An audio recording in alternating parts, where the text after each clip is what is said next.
Dito kami sa MOA mga lods. Ayan. Punta sana kami doon sa may mga laruan. Grabe ang tao. Fully parking. Wala kami maparkingan. Kaya dito na lang muna kami sa dulo.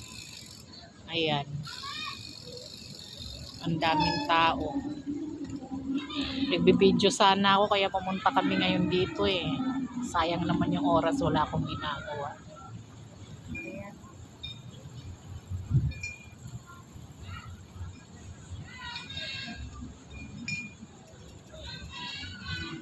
Puno, puno.